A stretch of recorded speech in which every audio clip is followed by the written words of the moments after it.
बिस्मिल्लाहिर्रहमानिर्रहीम। अस्सलाम वालेकुम dear students, welcome to our channel try and gain. आज हम स्टार्ट करेंगे class 9 chemistry chapter number 3 periodic table and periodicity of properties. इसमें आज हम बेसिकली इंट्रोडक्शन पढ़ेंगे और हिस्ट्री पढ़ेंगे पीरियोडिक टेबल की। पीरियोडिक टेबल क्या है? पीरियोडिक टेबल हम उसे कहते हैं कि जितने भी एलिमेंट्स इस वक्त डिस्कवर हो चुके हैं, नाउन हैं, दरियाफ्त हो चुके हैं, उनको एक ख़ास सिमेट्री में, एक ख़ास रूल के तहत उनको अरेंज करना इन the form of a table, उसको हम कहते हैं पीरियोडिक टेबल। ठीक है, एक ख़ास रूल के तहत जो है उनको अरेंज करना, रैंडमली नहीं, मतलब ऐसा नहीं कि एक आप टेबल बनाएं, आपके हाथ जो एलिमेंट लग रहा है, मतलब आपके हाथ एलिमेंट जो है हाइड्रोजन, हीलियम, सोडियम, पोटाशियम, जिस तरह मर्जी यहाँ पे अगर आपका दिल कर रहा है यहाँ पे हाइड्रोजन रखने को, यहाँ पे सोडियम, या फिर जिस तरह आपके जहन में आ रहा है उस तरह अरेंज कर दे, ऐसा नहीं है। बल्कि पीरियोडिक टेबल जो है उसमें हम एलिमेंट्स को एक ख़ास रूल के तहत अरेंज करते हैं। वो रूल कौन सा है, वो मॉडर्न पीरियोडिक टेबल में है, वो हम बाद में पढ़ते हैं। लेकिन हम पहले ये देखते हैं कि पहले हम पीरियोडिक टेबल को डिफ़ाइन किस तरह से करते थे। पहले ज़माने में जो था, पीरियोडिक टेबल को, एलिमेंट्स को अरेंज किया गया था एक टेबल की फॉर्म में। ठीक है, और उस टेबल की एक ख़ास प्रॉपर्टी ये थी कि उस टेबल में बहुत ज़्यादा खाली जगह छोड़ी गई थी। ठीक है, बहुत ज़्यादा खाली जगह छोड़ी गई थी। और वो जगह क्यों छोड़ी गई थी? वो जगह इसलिए छोड़ी गई थी कि उन्हें ये लगता था कि ये जो जगह हमने खाली छोड़ी है, एक टाइम ऐसा आएगा जब ऐसे एलिमेंट डिस्कवर होंगे जो जिनकी जगह ये होगी। ठीक है, उन्होंने काफ़ी ज़्यादा जगह खाली छोड़ दी थी किसके लिए, कि एक वक्त आएगा जब ऐसे एलिमेंट्स डिस्कवर होंगे जिनकी ये जगह होगी। ठीक है, ये इसकी बहुत स्पेशल और बहुत सिग्निफिकेंट प्रॉपर्टी है जो हमारा पिछला पीरियोडिक टेबल था अर्ली एज में जो था उसकी। पीरियोडिक टेबल जो है उसमें हम एक टेबल बनाते हैं, उसमें हम एलिमेंट्स को एक ख़ास सिमेट्री के ज़रिए जो है उनको अरेंज करते हैं in the form of rows and periods. In the form of rows and column. Rows को हम पीरियड कहते हैं और ग्रुप्स को हम कहते हैं कॉलम। मतलब मैं आपको बताती हूँ किस तरह आप रोज़ और पीरियड को किस तरह से डिफ़ाइन कर सकते हैं। मतलब मैं कह रही हूँ कि आपके पास पहला पीरियड है हाइड्रोजन और हीलियम। अब आप इस तरह से लिख रहे हैं इस लाइन की सिमेट्री में। ठीक है, यहाँ पे आपने लिख दिया हाइड्रोजन और यहाँ पे आपने लिख दिया हीलियम। आप अगर चाहें तो आप इसको इस तरह से भी तो लिख सकते हैं ना कि आप यहाँ पे हाइड्रोजन लिखते हैं और यहाँ पे हीलियम लिखते हैं। ठीक है, लेकिन इसमें और इसमें, ठीक है, ये वाली लाइन में और इसमें दोनों में फ़र्क है। ठीक है, ये आप जो है एक सीधी लंबी लाइन की तरह लगा रहे हैं और ये जो है ये आप रोज़ की फॉर्म है। ठीक है, इसको हम, आपको पता है ना, जो हॉरिजॉन्टल होती है लाइन, जो लाइन हॉरिजॉन्टल होती है उसको हम रो कहते हैं, और जो लाइन वर्टिकली होती है, चाहे वो इस तरह से हो, ठीक है, उसको हम क्या कहते हैं? उसे हम कहते हैं ग्रुप। अब आपने ये याद रखना है कि जब हम एलिमेंट्स को in the form of rows arrange करें, मतलब ये हाइड्रोजन है या फिर मैं ये कहूँ कि ये सोडियम है, ठीक है, इस तरह से अगर मैं इस तरह से इनको अरेंज करूँ इन द फॉर्म ऑफ रो, इसको हम कहते हैं पीरियड, यानी हॉरिजॉन्टल रो जो है। ठीक है, जो हॉरिजॉन्टल रो होगी उसको हम कहेंगे, उसके अंदर एलिमेंट्स को अरेंज करना, उसको हम कहते हैं पीरियड। मतलब मैं कहती हूँ कि हमारे पास पहला पीरियड है हाइड्रोजन और हीलियम। ठीक है, ये आपके पास पहला पीरियड है। इसी तरह अगर मैं एलिमेंट्स को अरेंज करूँ वर्टिकल लाइन में, ठीक है, ग्रुप की फॉर्म है कॉलम। ठीक है, आपको पता है ना कॉलम इस तरह से होता है। मतलब मैं कह रही हूँ ये सोडियम है आपके पास और ये पोटाशियम है। इसको मैंने, आपने देखा, दूसरी को मैंने इस तरह हॉरिजॉन्टल लाइन में लिखा था, इसको मैंने वर्टिकली लिखा है। इसको हम कहते हैं एलिमेंट्स को in the form of column में लिखना। ठीक है, उसको हम कहते हैं ग्रुप्स। ठीक है, अगर आप हॉरिजॉन्टल लिख रहे हो उसको हम कहते हैं पीरियड्स, और अगर आप वर्टिकल लिख रहे हो उसको हम कहते हैं ग्रुप्स। यहाँ पे डेफिनेशन लिखा हुआ है, the vertical column of tables are called groups while the arrangement of elements in the horizontal rows are called periods. अगर हम हिस्ट्री की तरफ आएँ तो सबसे पहला जो पीरियोडिक टेबल था वो पेश किया था सर डोब्रेनर ने। ठीक है, सर डोब्रेनर ने जो था वो ट्राइएड्स पेश किए थे। ट्राइएड्स अब क्या हैं आपको पता है? ट्राई का मतलब क्या होता है? ट्राई का मतलब होता है 3, यानी 3। सर डोब्रेनर ने ट्राइएड्स पेश किए थे। असल में जो सर डोब्रेनर थे वो एक जर्मन केमिस्ट थे। ठीक है, उन्होंने जो था एटॉमिक मास, एक एलिमेंट का एटॉमिक मास है, फिर दूसरे का, फिर तीसरे का, उन्होंने डिफरेंट एलिमेंट्स के एटॉमिक मास में एक रिलेशन जो था वो ऑब्जर्व किया था। वो रिलेशन किस तरह से था वो मैं आपको बताती हूँ। उन्होंने ये दिया कि मैं आपके पास तीन तीन हमने आपको पता है ना कि आप उन्होंने पेश किए थे, उन्होंने ट्राइएड्स पेश किए थे, यानी आपके पास तीन हो, ये फर्स्ट एलिमेंट है, ये सेकंड है, ये थर्ड है, ठीक है, ये आपके पास तीन एलिमेंट है। उन्होंने ट्राइएड्स पेश किए थे यानी तीन एलिमेंट्स, ठीक है, मैं दोबारा बता रही हूँ, तीन एलिमेंट्स जिसमें जो दरमियान वाला एलिमेंट है, कौन सा है दरमियान वाला एलिमेंट, ये वाला है, ठीक है। उन्होंने ये कहा था जो सेंट्रल एलिमेंट होगा उसका जो एटॉमिक मास होगा वो एवरेज होगा फर्स्ट और सेकंड का। आपको पता है एवरेज किस तरह से निकालते हैं? एवरेज हम कहते हैं कि मैं आपको कहती हूँ 2 4 6 8 10, ठीक है, इसकी एवरेज निकालो। तो आपने ये करना है, आपके पास जो पहला एलिमेंट होगा, नंबर होगा, पहला नंबर आपके पास कौन सा है, 2, आपने 2 लिख लेना है। फिर उसके बाद आपने लिखना है आखिरी नंबर आपके पास कौन सा है, 8, आपने 2 और 8 को जमा करना है, आपके पास क्या आ जाएगा, 10, ठीक है, उसको डिवाइड कर देना 2 पे, यानी आपके पास आएगा 10, ठीक है, 10/2, तो आपके पास आंसर क्या आ जाएगा, आपके पास आंसर आ जाएगा 5, ठीक है, ये 5 आपके पास एवरेज निकल आएगी। यानी हम एवरेज कहते हैं फर्स्ट और लास्ट वाले को प्लस करके उसको 2 पे डिवाइड कर देना, इसको हम कहते हैं एवरेज। डोब्रेनर ने ट्राइएड पेश किए थे जिसके अकॉर्डिंग उसने तीन तीन एलिमेंट लिए थे, यानी ये फर्स्ट एलिमेंट है, ये सेकंड है, ये थर्ड है। उसने ये कहा था कि जो दरमियान वाला एलिमेंट है आपके पास उसका जो एटॉमिक मास होगा वो फर्स्ट और सेकंड की एवरेज होगा, यानी फर्स्ट का एटॉमिक, मैं फर्स्ट कर लें, मैं कह रही हूँ कि इसका एटॉमिक नंबर 2 है, इसका 8 है, तो आपने क्या करना है, आपको इसका नहीं पता तो आप इसका किस तरह से निकालेंगे, आप 2 और 8 को जमा करेंगे और 2 पे डिवाइड कर देंगे, 5 आ जाएगा, आपको पता चल जाएगा जी दरमियान वाले का एटॉमिक मास कितना है, 5, यानी जो दरमियान वाला एलिमेंट है उसका एटॉमिक मास फर्स्ट और लास्ट वाले का क्या होगा, एवरेज होगा। इसकी मैं आपको डिफरेंट एग्जांपल्स पेश करती हूँ। फॉर एग्जांपल हमारे पास सबसे पहले है लिथियम, सोडियम और पोटेशियम, ये तीन क्या है, ये तीन ट्राइएड्स हैं, ठीक है, आपको मैंने पहले भी बताया है, ट्राई का मतलब है तीन, ट्राइएड्स यानी तीन तीन एलिमेंट का उन्होंने एक सेट कह सकते हैं आप, सेट पेश किया था। अब आपके पास लिथियम का एटॉमिक मास क्या है, 6.9, ठीक है। इसी तरह आप देखें सेकंड वाले का आपके पास क्या है, आपके पास है थर्ड यानी पोटाशियम का आपके पास है 39.0। अब आप 6.9 को और 39.0 को जमा करेंगे, ठीक है, आपके पास जो आंसर आएगा उसको आप 2 पे डिवाइड कर दें। अगर आप 2 पे डिवाइड करेंगे तो आपके पास आंसर आएगा 22.95, 22.9 यानी आलमोस्ट अप्रोक्सीमेटली 23, ठीक है, 22.9 और 23 में जो है सिर्फ 1 पॉइंट का फ़र्क है, तो ये आपके पास सोडियम का एटॉमिक मास आ गया। इसी तरह अगर आप कैल्शियम और स्ट्रोंशियम बेरियम में देखें तो आपके पास आप 40 और 173 इन दोनों को प्लस करें, ठीक है, जो आंसर आपके पास आ जाएगा उसके 2 पे डिवाइड करें तो आपके पास आ जाएगा 88.6। आप देखें स्ट्रोंशियम का क्या है 87, ये उसके बहुत जो है वो नज़दीक है, तकरीबन बराबर है, अप्रोक्सीमेटली आप कह सकते हैं 87। इसी तरह जो थर्ड सेट है आपके पास उसमें आप क्लोरीन और आयोडीन के एटॉमिक मास को प्लस करेंगे, 2 पे डिवाइड करेंगे तो आपके पास किसका एटॉमिक मास आ जाएगा, आपके पास आ जाएगा जी ब्रोमीन का, ठीक है, आपके पास ब्रोमीन का एटॉमिक मास आ जाएगा।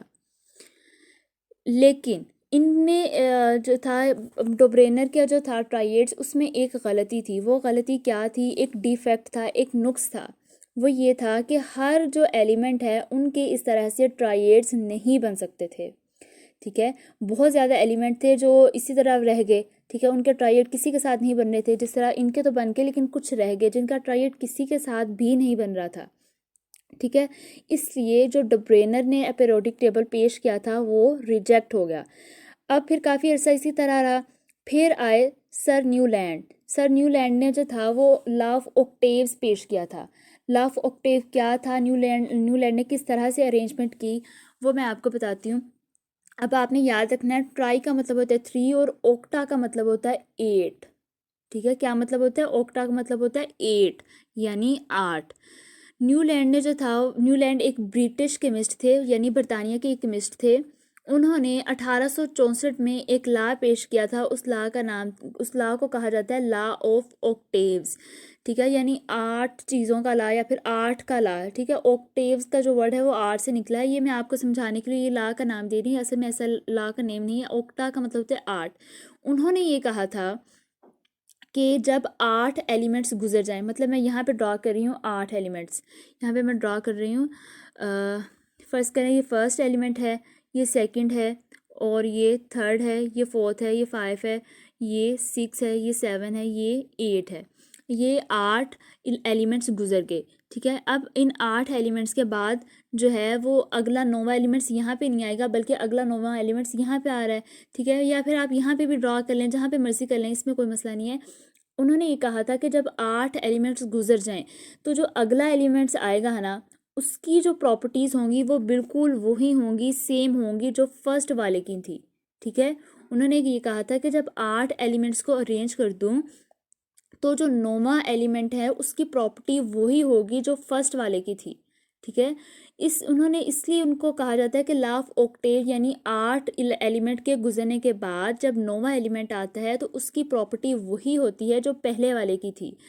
जिस तरह अगर हम बात करें फर्स्ट ग्रुप की, ठीक है, आप फर्स्ट ग्रुप कह लें उसमें क्या है, सोडियम का एटॉमिक नंबर क्या है, 11, ठीक है। सोडियम का एटॉमिक नंबर क्या है, 11। जब 11 सोडियम के बाद 8 एलिमेंट्स गुजर जाएं, ठीक है, सोडियम के बाद क्या है, 8 एलिमेंट्स गुजर जाएं, और जब नौवा एलिमेंट्स आता है उस नौवें एलिमेंट्स का नाम है पोटाशियम, यानी के। इसी तरह होता है, मैं यहाँ पे ड्रॉ भी कर देती हूँ आपको, एक लाइन आप यहाँ पे लगा लें, ये लाइन है, और यहाँ पे 8 एलिमेंट्स गुजरेंगे, 1, यहाँ 2 3 4 5 6 7 8।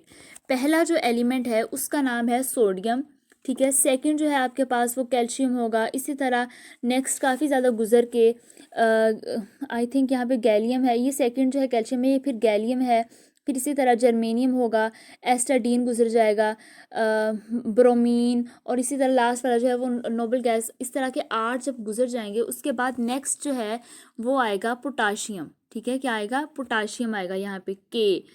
उस के की जो यानी पोटाशियम की जो प्रॉपर्टीज़ हैं वो सेम वही हैं जो इस सोडियम की हैं, ठीक है। यानी 8 एलिमेंट्स के गुजरने के बाद जो नौवा एलिमेंट है उसकी प्रॉपर्टी वही वाली होती है जो फर्स्ट वाले की होती है, ठीक है। इसलिए उन्होंने इस लॉ को नाम दिया था लॉ ऑफ ऑक्टेव्स का, ठीक है। तो लेकिन इसमें भी एक नुक्स था, ठीक है। यहाँ तक तो हमारा क्लियर हो गया ना कि कुछ प्रॉपर्टीज होगी कि 8 एलिमेंट गुजर गए तो नौवीं की जो प्रॉपर्टी है वो फिर वही होगी जो फर्स्ट वाले की है। उन्होंने इस तरह किया कि जिन जिनकी प्रॉपर्टीज इस तरह सेम थी ना उनको एक ग्रुप में रख दिया, मतलब जो सोडियम है ना, ये सोडियम है, और नेक्स्ट जो है यहाँ पे के आएगा, ठीक है।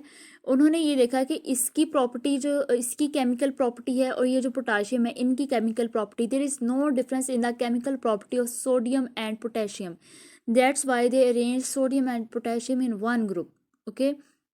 उन्होंने इस तरह किया, जिनकी इस तरह की केमिकल प्रॉपर्टी सेम थी उनको इस तरह एक ग्रुप में रख दिया, ठीक है। इस तरह से सर न्यूलैंड ने किया। लेकिन इसमें भी एक नुक्स था, वो क्या था डिफेक्ट, कि इस तरह जब उन्होंने अरेंज कर दिया फिर कोई भी स्पेस जो थी वो अनडिस्कवर एलिमेंट के लिए नहीं बची, ठीक है। यानी कि जो एलिमेंट उस वक्त तक डिस्कवर नहीं हुए थे उन एलिमेंट्स के लिए कोई जगह पीरियोडिक टेबल में बची ही नहीं, ठीक है। इसलिए सर न्यूलैंड का जो पीरियोडिक टेबल था वो रिजेक्ट हो गया। उसके बाद आए सर मेंडलीव। मेंडलीव जो थे वो रशियन यानी रूस के केमिस्ट थे। उन्होंने पेश किया पीरियोडिक टेबल जो कि एक्सेप्टेबल था, ठीक है, बहुत हद तक एक्सेप्टेबल था। जब उन्होंने पीरियोडिक टेबल को अरेंज किया तब तक 63 एलिमेंट्स डिस्कवर हो चुके थे, और अब कितने हैं आपको पता है, अब 118 है। लेकिन जब सर मेंडलीव ने अपना पीरियोडिक टेबल पेश किया तब 63 एलिमेंट्स नाउन थे। उन्होंने उन एलिमेंट्स को in order of their increasing atomic mass arrange किया, ठीक है। उन्होंने कोई नहीं देखा कि भाई इसका रंग सेम है तो इसको मैं एक कॉलम में रख दूं, या फिर इनकी केमिकल प्रॉपर्टी सेम है मैं इसको एक कॉलम में रख दूं, या फिर उन्होंने देखा कि ट्राइड कोई ऐसा एटॉमिक मास एवरेज का कोई इस तरह का काम है, नहीं। उन्होंने क्या देखा, उन्होंने देखा कि जिस तरह मैं कहूँ इसका एलिमेंट एटॉमिक मास 2 है, इसका 6 है और इसका 10 है, ठीक है। इन्होंने जो थे सर मेंडलीव, उन्होंने इनको इस तरह से अरेंज किया कि जिसका सबसे छोटा एटॉमिक मास है वो सबसे पहले, और जिसका उससे बढ़ के रहे वो उससे आगे, फिर जिसका उससे उससे ज़्यादा बड़ा है वो उससे आगे, यानी in order of their increasing atomic mass उन्होंने अरेंज कर दिया, ठीक है। कौन थे, सर मेंडलीव थे। He arrange element with similar properties in same column. Arrangement of element in horizontal rows are called period, ये बात हम पहले भी पढ़ चुके हैं। और his arrangement of elements was were called periodic table. Periodic law है properties of elements are periodic function of their atomic masses. यानी अगर मैं पेरियोडिक लॉ को सिंप्लीफाई करूँ मज़ीद सिंपल वर्ड्स में तो कुछ इस तरह से है कि पेरियोडिक टेबल में मौजूद जितने भी एलिमेंट्स हैं उनकी जो प्रॉपर्टीज़ है, ठीक है, वो पेरियोडिक फंक्शन है उन एलिमेंट्स के एटॉमिक मास का। ठीक है, ये इसका सिंपल जनरल फॉर्म है कि पेरियोडिक टेबल में जितने भी एलिमेंट्स हैं उनकी जितनी भी प्रॉपर्टीज़ हैं वो पेरियोडिक फंक्शन है उनके एटॉमिक मास का। ठीक है, ये पेरियोडिक लॉ है हमारे पास। लेकिन सर मेंडलीव के जो था पेरियोडिक टेबल उसमें भी दो तीन नुक्स थे। वो क्या डिफेक्ट थे, क्या नुकाइस थे? वो ये थे कि जो सर मेंडलीव थे वो फेल हो गए थे क्या पेश करने में, क्या बताने में कि जो आइसोटोप्स है उनकी पोजीशन उन्होंने नहीं बताई। मतलब मैं कह रही हूँ कि हाइड्रोजन जो है सबसे पहला पीरियोडिक टेबल का एलिमेंट है। अब जो हाइड्रोजन है इसके आगे 3 आइसोटोप्स हैं, आपको पता है ना, प्रोटियम, ड्यूट्रियम और ट्रीटियम। ये जो है हमारे पास हाइड्रोजन, उसके 3 आइसोटोप्स हैं। अब उन्होंने ये तो बता दिया कि जो पहला एलिमेंट है वो हाइड्रोजन है। यानी क्या इसका मतलब ये निकलता है कि हाइड्रोजन के जो तीनों आइसोटोप्स हैं वो फर्स्ट वाले में ही आएंगे, यानी हाइड्रोजन तीनों आइसोटोप्स को कवर कर रहा है? अब हमें ये नहीं पता। इसी तरह कार्बन के जितने भी आइसोटोप्स हैं वो कहाँ पे आएंगे, क्लोरीन के जितने भी आइसोटोप्स हैं वो क्या, उन्होंने एक खाना जो फिक्स कर दिया कि यहाँ पे क्लोरीन है, तो क्या उनके 2 अगर क्लोरीन के हैं आइसोटोप्स तो वो इसी में आएंगे। ठीक है, यानी पोजीशन को एक्सप्लेन ही नहीं करा कि वो, उन्होंने ये नहीं कहा कि वो यहाँ पे नहीं आएंगे, लेकिन उन्होंने ये भी नहीं कहा कि वो यहाँ आएंगे। यानी उनका कोई नाम ही नहीं लिया पीरियोडिक टेबल में मेंडलीव ने। ठीक है, ये तो एक उनका जो था वो डिफेक्ट हो गया। सेकंड प्रॉब्लम ये था कि सर मेंडलीव ने जो था वो एलिमेंट्स को अरेंज किया था in order of their increasing atomic mass. ठीक है, उन्होंने क्या किया था, उन्होंने इंक्रीजिंग एटॉमिक मास की बेस पे एलिमेंट्स को अरेंज किया था, जबकि जो मॉडर्न पीरियोडिक टेबल है, ठीक है, अब आपको पता है मेंडलीव का पीरियोडिक टेबल एक्सेप्ट तो हो गया था लेकिन उसमें कुछ चेंज की गई, और उन चेंज करने के बाद जो पीरियोडिक टेबल हमें मिला उस पीरियोडिक टेबल को हम कहते हैं मॉडर्न पीरियोडिक टेबल। ठीक है, अब जो हमारे पास मॉडर्न पीरियोडिक टेबल है उसमें हमने एलिमेंट्स को अरेंज किया है in order of their increasing atomic number. Okay, लेकिन मेंडलीव का जो पीरियोडिक टेबल था वो हमारे पास बहुत हद तक एक्सेप्टेबल था, उसमें हमने थोड़ी बहुत चेंजेस करके तो अपना मॉडर्न पीरियोडिक टेबल तैयार कर लिया। यानी हम कह सकते हैं हमने हिस्ट्री में 3 जो है वो पीरियोडिक टेबल पढ़े, एक सर डोप्रेनर का, सेकंड न्यूलैंड का, थर्ड हमारे पास है मेंडलीव का। इसमें सबसे जो अच्छा और एक्सेप्टेबल था हमारे पास वो किनका था, वो सर मेंडलीव का था, मेंडलीव का पीरियोडिक टेबल था। नेक्स्ट लेक्चर में इंशाल्लाह हम पढ़ेंगे मॉडर्न पीरियोडिक टेबल। ठीक है, उनकी प्रॉपर्टीज़ वो इंशाल्लाह नेक्स्ट लेक्चर में कवर होंगी। इंशाल्लाह मिलते हैं अपने नेक्स्ट लेक्चर में, तब तक के लिए अल्लाह हाफिज़।